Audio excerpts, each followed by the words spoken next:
Hello and welcome back to On the Brink. This is Nick Carter. Today I sit down with my colleague Ria and we talk to Bennett, Collen, and Stephanie Howard, the co-founders of Endstate, a Web3 footwear and fashion brand. They have done some pioneering work in the footwear space, working on physical NFTs. It's a model where you mint an NFT and you can redeem it for physical merchandise.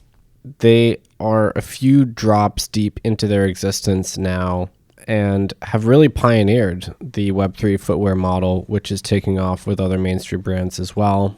This is a rapidly growing space, and a large number of luxury and streetwear brands are getting into it pretty aggressively. The model is super flexible, and the possibilities of what you can do with merchandise-linked NFTs have barely been explored yet, but the Endstate team are super forward-thinking on the topic. As a reminder, Castle Island is an investor in Endstate. Let's jump right into it.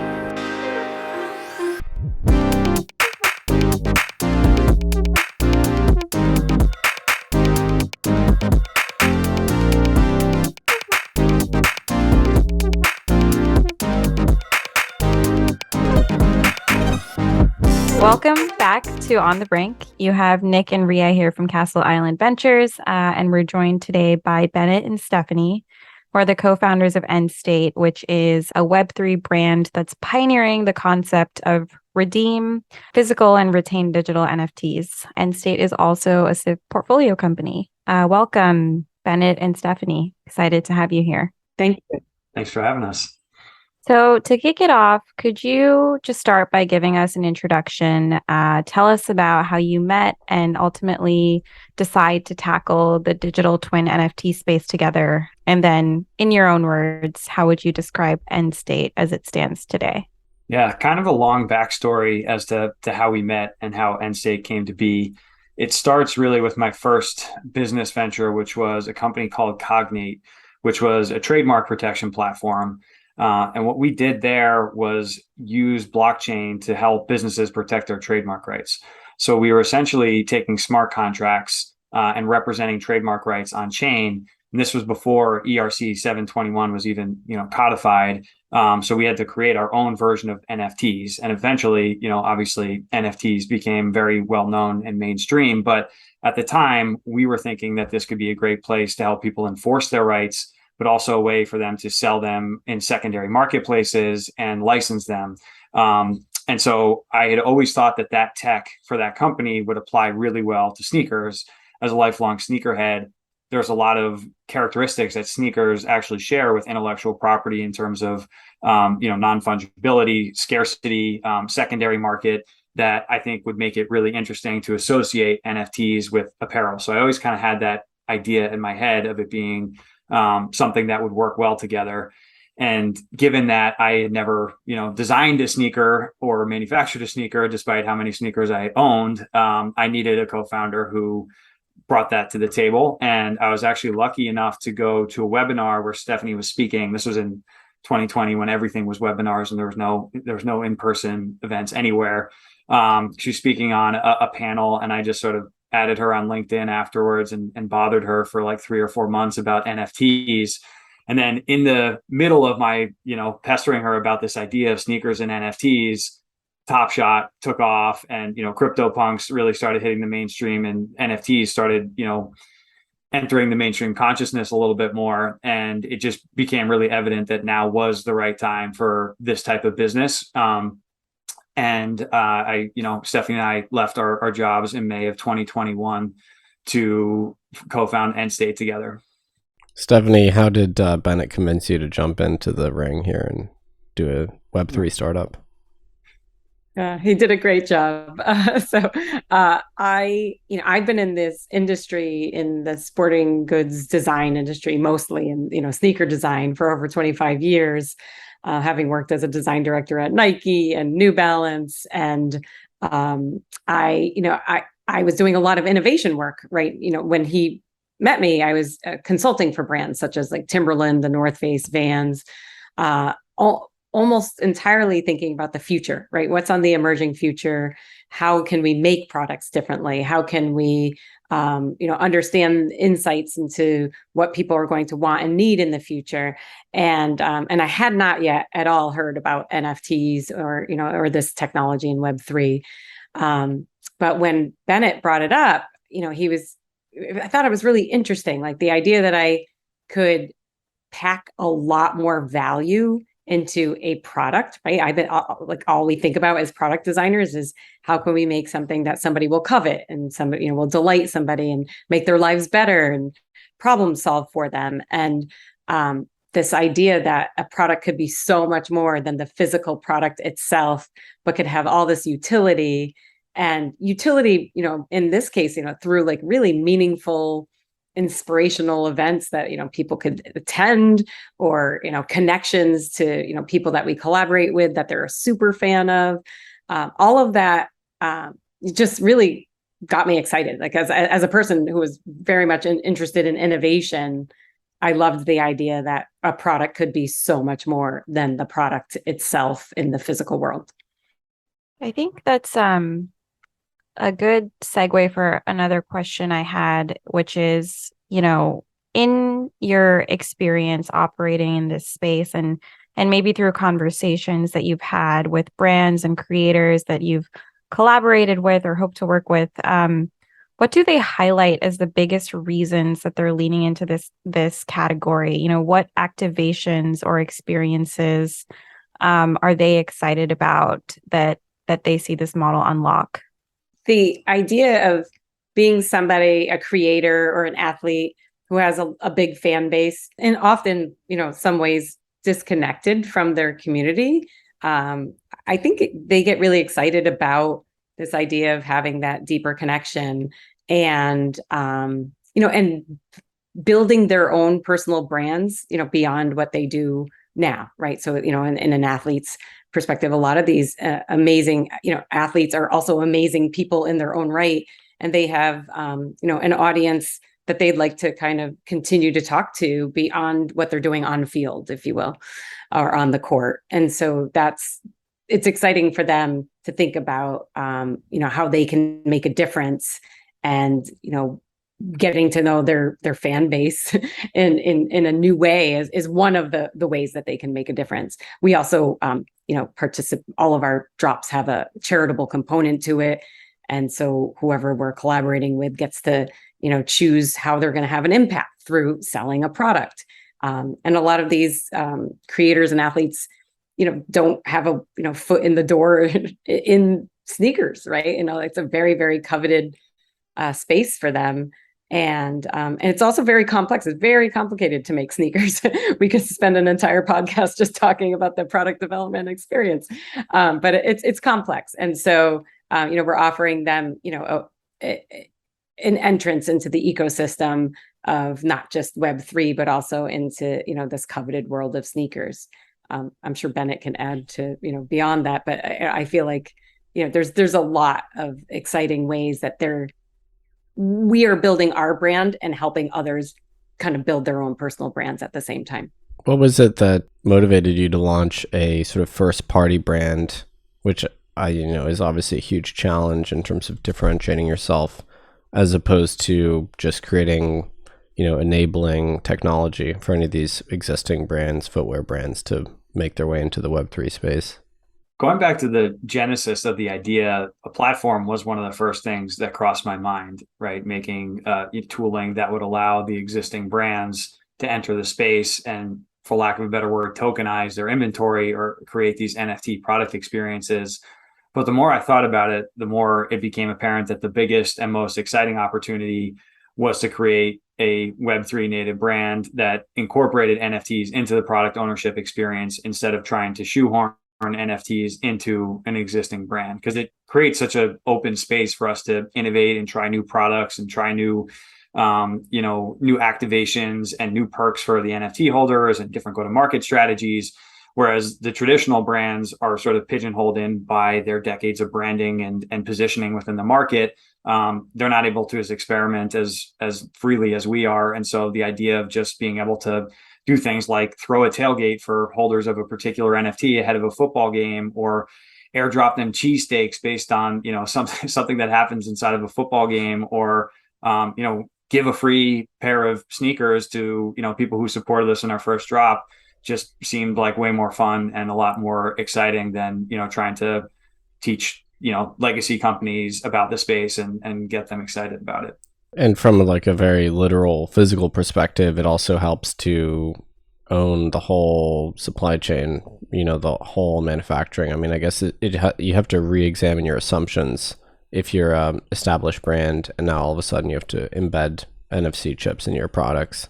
Yeah, we're incredibly nimble, right? I mean, Stephanie can speak to our timelines a little bit and how they compare to traditional companies, but we're able to address so many opportunities, a really fat tail of opportunities for collaborations that would just be completely unavailable to bigger companies because they have to get their whole organization to shift and move quickly, which is obviously not their specialty. So, Stephanie, you want to talk a little bit about the timelines that we're operating on versus what's typical? Yeah. It typically takes a legacy brand about 18 months to get a product from design all the way to the market. We're doing that in a third of the time. And we are like really nimble, as Bennett mentioned. We are, depending on, the constraints of the project, we can move very, very quickly just within a few months. And, from design, talking to somebody, getting, design on the table, working together with them and having a product, for sale and into manufacturing very, very quickly. And yes, we definitely are, have amazing partners that we're working with on the manufacturing side that, luckily I've had a lot of experience, working with many of these people in the past. And so have been able to use that network to not only just enable us to, kind of move quickly, but also to do some challenging things. Like our first drops were all made in the US. And that means the sole and the upper were both made in the US. Very, very complicated to do. We did that and moved fast. So yeah, we're operating in a different sort of development timeline than what you see at the big brands. Beyond owning, manufacturing and having it be domestic, can you talk about specifics of how you actually structure these drops that allow you to ship on this faster timeline and more efficiently? So far, we've structured them so that we sell the NFT component first, and then there's a separate event where the holders come and redeem their NFTs for the physical pair of sneakers. So this does two things. Well, going to market through NFTs really does two things. One is that it allows us to not take an inventory position. So we're essentially, pre-selling demand. And then we have this redemption event where they give us their shoe size, and then we can make the exact size run that our customers require and not take on a bunch of inventory, which is great from a business model perspective, but it's also great, from an environmental perspective and gives us more flexibility to, do these super small targeted drops because we don't have to, say, okay, this person has X following or X size fan base and X percent of them are going to buy. So that means that, we roughly want to make however many thousand pairs of sneakers, and then we have to put this amount of marketing dollars into it to, sell out that, that run and have it work for us. We know, all those numbers up front and, the percentages of people who are buying and whatever, we're still figuring out as we go through these drops. But in terms of what order we're putting into the manufacturer and how many pairs to make, we know that exactly ahead of time. There's no excess inventory, which also lends itself really well to just sort of the whole vibe and ethos of the NFT ecosystem, right? Where there's scarcity and a limited supply, and there's no excess, inventory out there floating out there that you don't know where it came from, or there's no provenance of it because each pair is tied directly to an NFT. It's a closed system. Even though the word fungible is being used a lot here, it occurs to me that you're actually defungibleizing sneakers by creating smaller and smaller, more targeted drops, having each sneaker have these unique traits, including physical traits. It seems to me that you're taking these big production fixed runs and making them more targeted, more custom, more, tailored to a specific influencer. Yeah, and that's the way the world's moving in general, right? I mean, there used to be, 5 cable channels that everyone watched. Everyone watched all the same shows. Everyone watched all the same news programs. And now everything is very targeted and niche, and people are able to select, very slim, narrow interests that they choose to engage in.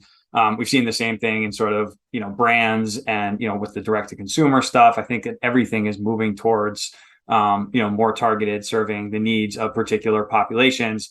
What's great about our model is that we're able to work with anyone who has an audience or really a story to tell that, would be interested in a sneaker drop for that collaborator, right? So we're able to work with a bunch of different audiences based on who we're collaborating with by nature of, who their fans are, which is a really great spot for us to be in. But it's also really fun because we get to work with, we're having conversations with athletes, artists, musicians, other brands, sports teams, just a huge variety of people who are interested in this type of, crossover between physical and digital. And it helps that sneakers are cool, right? To Stephanie's point, like it's a culturally relevant product that people they like talking about. Like the idea of having your own signature sneaker is just really exciting. Stephanie, is there anything you can point to in the product development process that you've streamlined that allows you to facilitate these customizations so quickly and so efficiently? Yeah, there's a few things. 100%, we're small and we're lean and we make decisions very, very quickly. That's so that gets the design ready to go much faster than in a typical program. But definitely the redemption part of this, where we're making to order, is a big reason why we can move this quickly, because we can plan ahead and we can order some materials ahead because we have a general idea, but we make the shoes right when those size orders come in. We're not holding a big volume, just waiting to figure out what stores we can get them to. And yeah, I think it's the business model mostly that's doing it. We again have these great connections with factories and the people who are making our products, so we're able to prototype. So after design, there's the prototyping phase where you have to make a few different versions and refine them before you get to that final one. We're able to move quickly there. And I think that's mostly relationship based. Like we have factories that are just as excited about what we're doing as we are.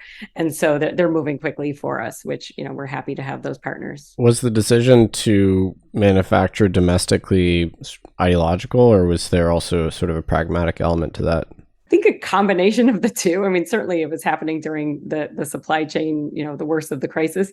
But that wasn't the reason why we did it. I just said, if I was, to Bennett, I've been in this for a long time. If I'm doing something new and creating a brand, I want to have like all of it feel good, not just like the message on the outside, but what we're doing on the inside. And so, so some of it's about made in the USA. It's mostly just about feeling really connected to the factories that are making our products. So, if they're in the US, fantastic, because there's a story to be told there that a lot of people get excited about. And so that's, we're happy. And it helps us with development. Certainly it's easy to, to kind of get to the factory and make these revisions in person. And we love doing that to help us move quickly. But it's mostly about just, I really want to know who's making the product. And, and that this, whatever we're doing it good. We're not just doing it to, make a quick buck. Was there something that changed in the domestic manufacturing environment that actually made this possible recently? Or has it always been possible? It's just a cost issue? No, I mean, our first product was made at a brand new factory. So they were opening the factory at the same time that we were creating our first product. So, we were experimenting together as a team, I guess. So that helped move that one along. That fact, there's not a lot of footwear factories in the US, which, I'd love to see more of for sure. There is a limited capacity to do it here. Hopefully that changes, we'll see. I think we're working with a couple different factories and both of them have a lot of volume coming through and a lot of new customers coming through. So I do think that there's a lot of interest, and when there's a lot of interest, that ought to drive more to open. So Endstate has curated a number of drops over the last few months. Some of them have been proprietary, and then some of them have been in collaboration with other brands or creators. Could you guys Expand on the collections that you've launched so far. Happy to. So the first one was Drop Zero, which happened in November of 2021. And this was really our testing the waters, right? And making sure that our systems all worked. So it was really tempting, especially, I'm sure you all remember November 2021, to like put out 10,000 of these things, because it probably would have minted out with very little marketing, just given the nature of the market at the time. But we wanted to make sure that we could deliver on the product, right? And to Stephanie's point, this was, all new systems we had to put in place from, supply chain, manufacturing partners, the manufacturing partner themselves were getting their systems online. We didn't want to overextend and overpromise and underdeliver. So that drop was 115 pairs total. So it was a very limited drop, but we were able to nail the manufacturing and the product delivery, right? So our customers were really thrilled with the packaging, the quality of the sneakers. They came, within the time frame we projected. We're embedding NFC chips into the sneakers so that each physical sneaker is tied one-to-one to the corresponding NFT, and you can authenticate the pair of sneakers just by tapping your phone to it. And that's complex to manage, right? So we wanted to make sure that we could do the things we were saying we were going to do. So that was Drop Zero. The next one was the Ukraine drop, which was really interesting. It came together over a weekend. So the war broke out, I think, on a Thursday. I believe we launched the NFT the following Tuesday, right? And we had, the idea was just to donate everything, not just the proceeds, but the entire sort of mint amount to this organization called Direct Relief, which was providing humanitarian aid in Ukraine. And the really interesting part is that we were able to donate through the giving block, which facilitates donations in crypto to various nonprofits. And we really like the idea of us still being a new company, but people being able to trust us that we're going to do the right thing, because we'll post the Ethereum transactions once the donations go through, right? So we were going to say, as a new company, whatever we were at the time, 5 months old, if we said, hey, trust us, buy this thing, we'll donate it, I'm sure a lot of people would have been skeptical. But the fact that we, sold the NFTs and then, whatever was a day later, posted the, Etherscan link to show here's the donation we made to the Giving Block's address in this amount. To me, it was just a really exciting use of blockchain and crypto to be able to tell that story. Let's see. The following drop was with the Blitmap NFT community, which is a really fun and exciting product or project. I think it's the marvel of the metaverse, right? It's this whole character ecosystem, and the founder is this guy Dom Hoffman, and he also, did the Loot project, and he founded Vine, the social video sharing app. So he's just got a really interesting and creative mind. And I really like the way he's thinking about building out this ecosystem. So we did a sneaker specifically for the holders of Blitmaps and sort of called back to some of the original iconic designs from that NFT collection. So that one was really fun too. And then Stephanie, why don't I let you talk about Drop 2? Yeah. So we just finished with the Drop 2 mint. Really excited. Right now, it's open for our Drop Zero holders. So it's a brand new design. This one's cut and sew leather. Where first designed Drop Zero and the Ukraine and the Blit Kick shoes, those were all knitted. So very different technologies in terms of how they were made. And so the Drop 2 is more like what people think of traditionally, and like when they think about sort of collecting sneakers, that they think often about these leather shoes. And so we kind of broadened our our scope in terms of aesthetics and what we're putting out there. The Drop Zero holders, they didn't know it was a surprise. We rewarded them with a free mint of Drop 2. So that's what's happening right now. And we created 4 colorways of this really, really great design. We hired an amazing designer named David Fillar, and together, we kind of created this very new, interesting silhouette based on our DNA. Our DNA in terms of design language is about kind of being both physical and digital. So we play around a little bit with asymmetry in our designs. And so it was just, we're really happy to have a whole new kind of aesthetic look out there of what we're providing. Again, made in the USA. It's a high quality sneaker. They have the NFC chips in them.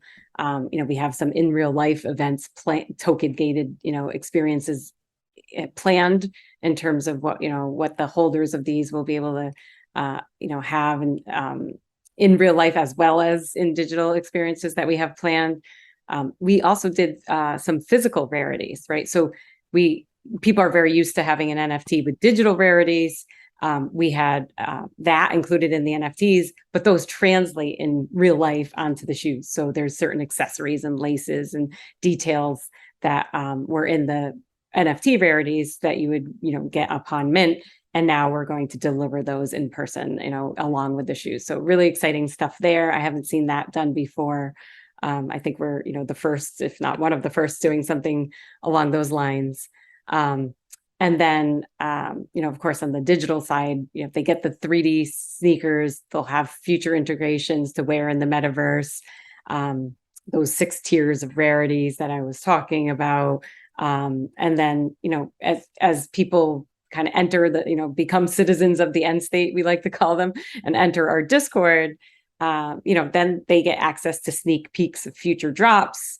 Certainly we're happy to hear from them about what they would like to see on the future drops, and, they can participate in, all of our sort of innovative thinking. We'll definitely have some future surprises for them. Like we surprised the Drop Zero holders with a free mint of this. And then, again, always innovating on these token gated experiences that were, that are the most exciting thing to me about the NFTs. You get the physical, the digital, but then this experiential piece to it too. Then the next drop we have coming out is with DeVonta Smith. So wide receiver for the Philadelphia Eagles, Heisman Trophy winner, 2-time national champion, and most importantly, an incredibly stylish dude. He wears custom suits to every game he goes to. Really has great personal style. So we're really excited to be doing a signature sneaker for him. So he worked with Stephanie and Dave and the team to come up with not only a silhouette, but a few colorways that are custom to him. And we'll be launching that shortly here. So we actually just dropped the first teaser video of our photo shoot with him today. We got a lot more content coming out around that. And then obviously the sneaker drop coming up early fall. So on the metaverse side, I think it's very easy to envision how you would be able to wear a digital pair of sneakers authenticated to you in whichever metaverse wins or ends up being dominant. How do you think about crafting that render, because they're not all under the same standard, and determining which metaverse to build for? Or is that something which can actually just be updated later? Right now, it's all arms and legs, right? I mean, we have to identify the environments that we want to integrate with and then understand their requirements and build bespoke assets for them. I'm not aware of a better way right now. It's really fragmented, especially within some of the, quote unquote, web3 blockchain decentralized, metaverses. It's still surprisingly siloed and walled gardens where, if you want to use your NFT sneaker in this environment, you have to build to our specs. And, part of that's just a function of, the rendering and the quality or the fidelity that, the metaverse supports. But part of it too is just some more, legacy, like, hey, this is our environment. You got to play by our rules. I think we do need some sort of standard or protocol to facilitate sort of this interoperability, which is the utopian future that, NFTs provide, right? Like, we can see a future from the asset side where I can bring them from place to place because it's on the same protocol, but then where it's rendered locally has to match, right? And that's the part that's missing right now, because I can obviously connect my NFT to multiple, or my wallet to multiple different, decentralized metaverse environments, and they can see the NFTs I have, but that doesn't mean that they're usable or wearable yet. So I hope that that's sooner rather than later, but we're still looking for a good solution there. Does the standard that you're building on, does it actually permit updating the rendered objects? Yeah, there's a couple ways to do it. So we've looked into updating the metadata of the NFT, or having a pointer in the metadata that can be then updated, like with IPFS or Arweave, right? Where inside the NFT there's a pointer to either an ENS name or an IPFS address, and then you can update the metadata, and we might be able to add additional file formats or useful files that they can use in different environments. But still, a lot of these ecosystems are looking for the correct file in different places too, right? So like as simple as like naming or the title of the file or where it's located within the metadata might differ from place to place too. So even if you have the right digital asset, that is going to be able to render properly in that environment, structuring the data so that environment can read it still isn't standardized either.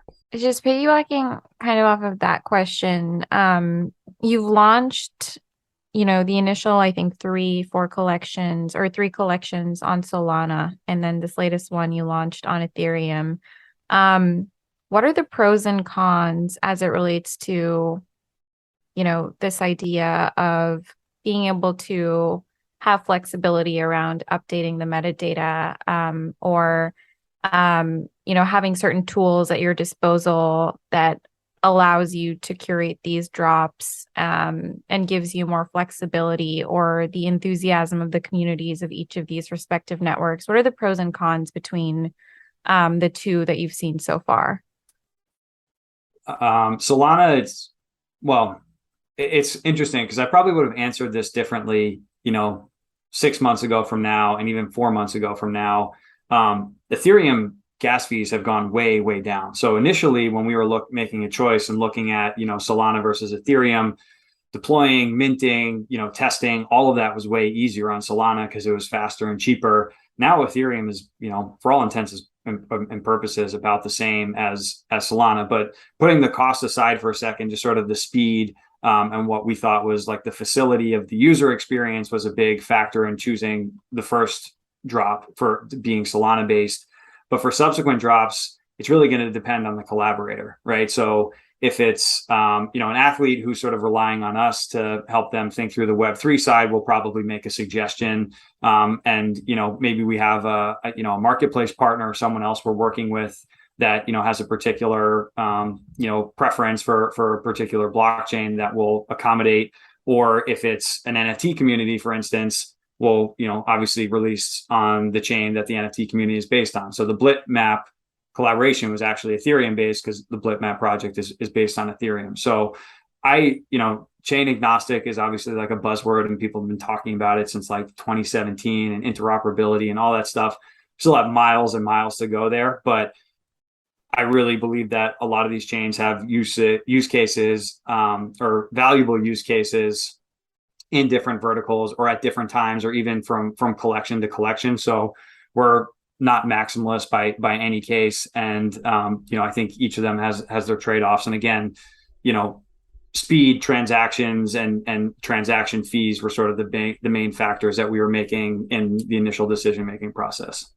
There's a bunch of different ways that we've encountered that you can link physical products with NFTs. So there's just simply putting a QR code on the product, or even putting a QR code on a piece of paper in the box when you get it. There's obviously embedding a NFC chip, which seems to be the emerging sort of most popular way, but not everything can accommodate an NFC chip necessarily. And then there's the methods whereby you visually scan the device, the object, with your iPhone camera, and you detect small imperfections, and that creates a unique signature, and that way you have a unique object. So you guys have gone, I guess, for the NFC model. How do you think about the sort of the different ways that you would validate that this physical product is linked to the digital one? It's an interesting question. Initially the first thought was just QR codes because that's the simplest thing to do. But for a wearable, that's tough from, both a durability standpoint, a flexibility standpoint of, where you put it within the shoe or the sneaker. And then just in terms of the actual process of getting them made and having unique QR codes and having to have a different label put on every sneaker would be really, expensive to make, a new mold for every label to have a unique QR code if you wanted to make it in a really durable way. And then B, having to have the manufacturer match up a specific QR code that goes to a specific pair gets really complex and tedious. So NFC chips, are programmable, where, they can, put the NFC chip indiscriminately into the sneaker, and then we can program it based on the size and, the person that it's going to and the corresponding NFT. So there was more sort of logistical reasons than anything else for choosing NFC chips. You guys have also really championed or pioneered this concept of redeem physical item, but continue and retain the digital item, whereas, some other teams in the space or brands have chosen the route of redeem and burn. Talk about the advantages that redeem and retain model unlocks over time, both for the brand or the creator and then the end user. One of the initial visions for Endstate was that your digital and your physical apparel or sneakers would feel like the same object, right? So the line between the digital and the physical would really blur. So the same pair of sneakers I'm wearing on my feet, I'm wearing wherever I'm going online. And just like in the real world, I don't have to change my sneakers when I leave the grocery store and go to the gym because they're two different environments, right? I just walk from one place to another. We really like that idea on the digital side as well. So the way we like to think about it is that, that asset is sort of the digital embodiment of the physical product. And so would it make sense to burn what we think is, half of the product experience? And then in terms of what we want to do in terms of, engaging our customers and having a good connection with the people who are buying Endstate sneakers and Endstate products is create experiences for them. And being able to tell who your customers are, a traditional e-commerce company can always look at email addresses, and there are ways to sort of have an inkling of who your customers are, but really difficult to validate and know exactly who they are and, what of their, of your product they own. That's really easy through NFTs. And so having the user retain the NFT and then be able to offer these token gated experiences for our customers is really compelling. Token gating is nothing new on the digital side, but on the physical side, we really think there's so much interesting stuff to be done there, especially because we have the NFC chip inside the sneaker. So if we want to have a physical token gated event, for instance, at Art Basel in Miami, we don't have to say, okay, pull out your phone and bring this up and sign connect your wallet to some site and sign a transaction. We can just scan the sneaker and say, yep, this is an authentic pair. And then further, we can have the user connect their wallet to the authentication site. So not only are you wearing an authentic pair, but you're the owner because we see the corresponding NFT in your wallet. So all of that is only possible if they still have the corresponding NFT.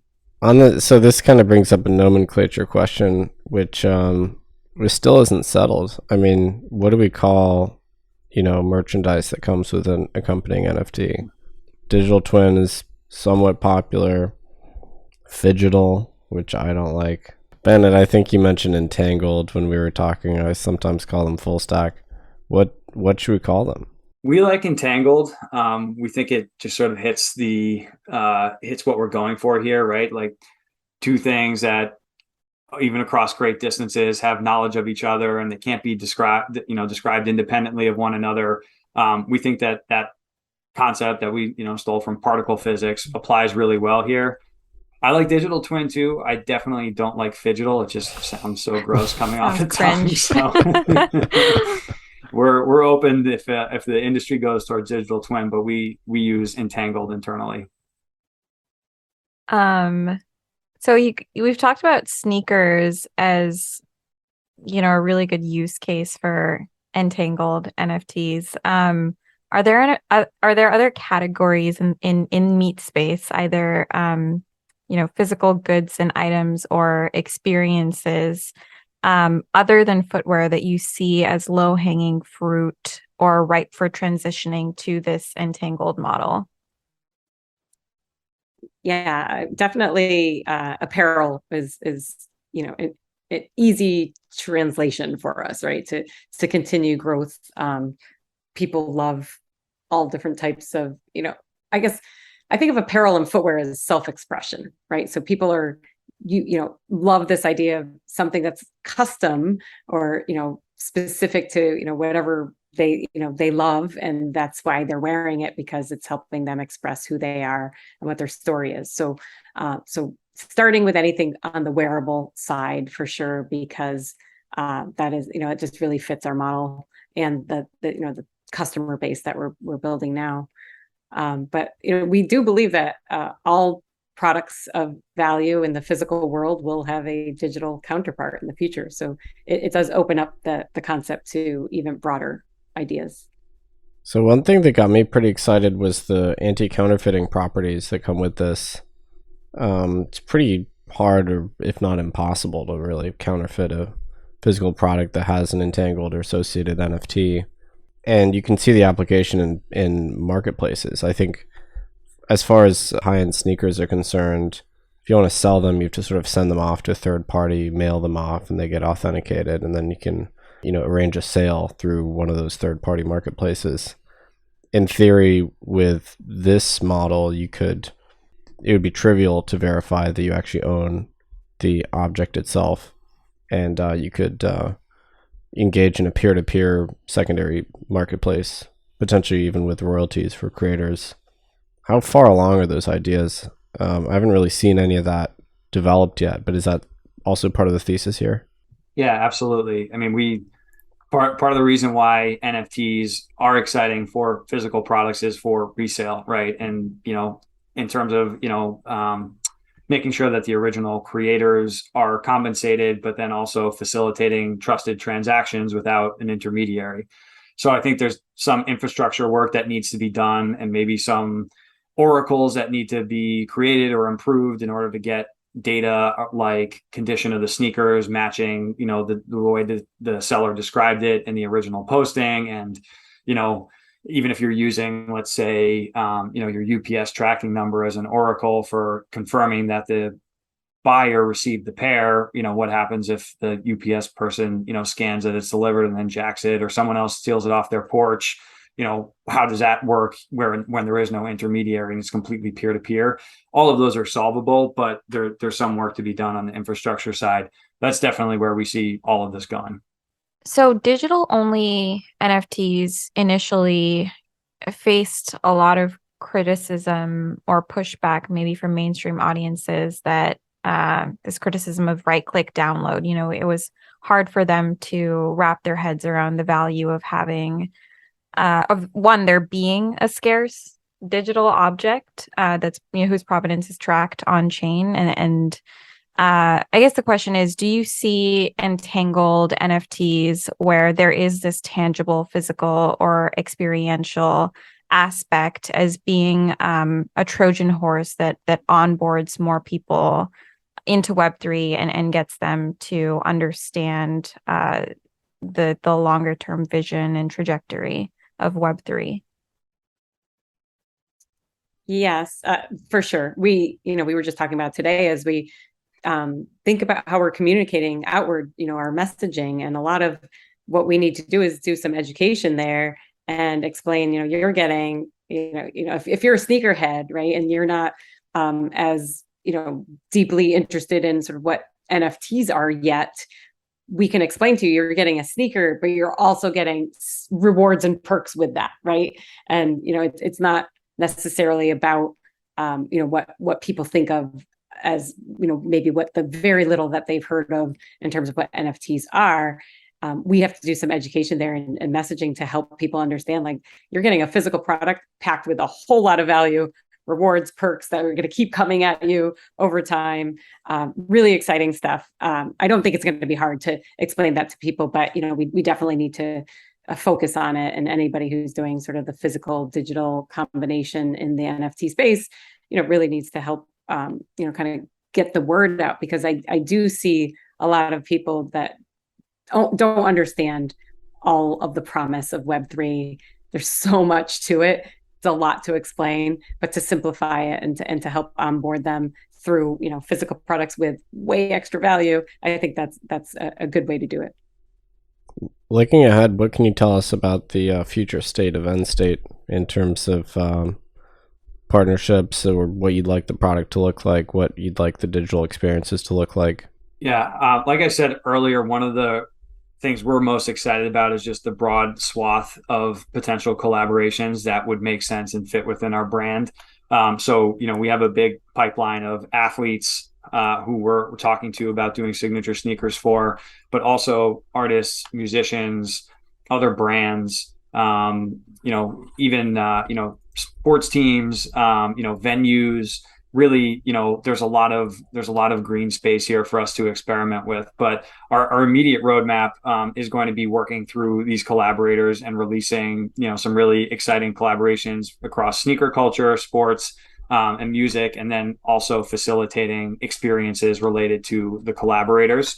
We are working on some marketplace features, like you mentioned. We're working on some other token gated NFT experiences, and actually some technology to support and improve token gated IRL experiences.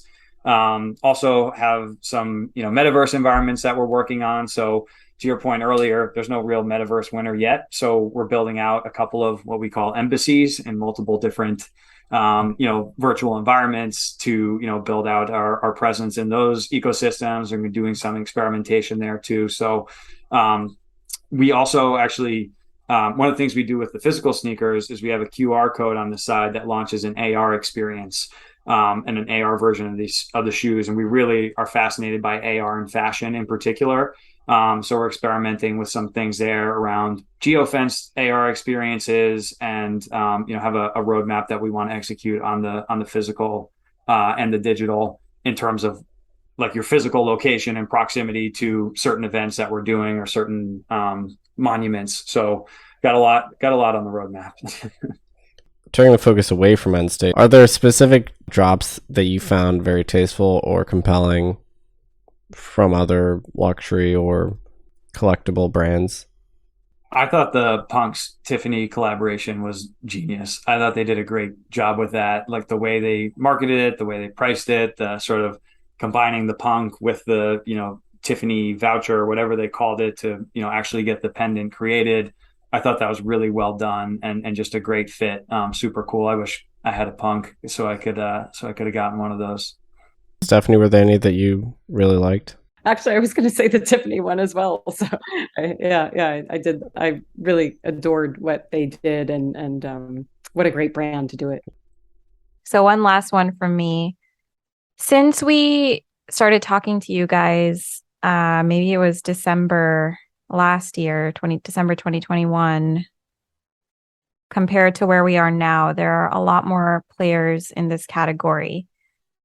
So what aspects of this category, of this process, do you see becoming commoditized? And how do you see companies and projects that are playing in this space differentiate themselves over time?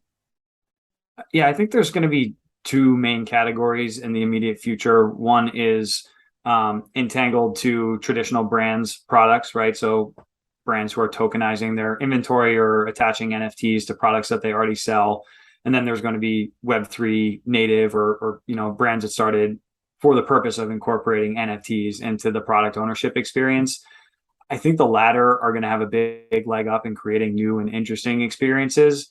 But in the short term, you would be able to get some hype around, a traditional company all of a sudden offering an NFT 6 months ago. Maybe that's not the case anymore right now, right? And I think actually one of the reasons why the Tiffany Punks drop was so great is because it's a combination of the two, right? Incredible, blue chip brand in the physical world, and incredible blue chip brand in the NFT world, and brought them together. It just made a ton of sense. So I think that the differentiation in the space will come from the actual product offerings, right? Because for right now, everything starts with the physical if you're doing physical and digital, because if that's not an object of desire, it's not, the design isn't good, it doesn't have, cachet with the people who are supposed to be buying it, then it's less interesting. And it's kind of a nice to have. And so I think we've seen this with a lot of the NFT communities actually that have done merch drops, where people were so excited, and then they get this t-shirt or hoodie that came off of Teespring, and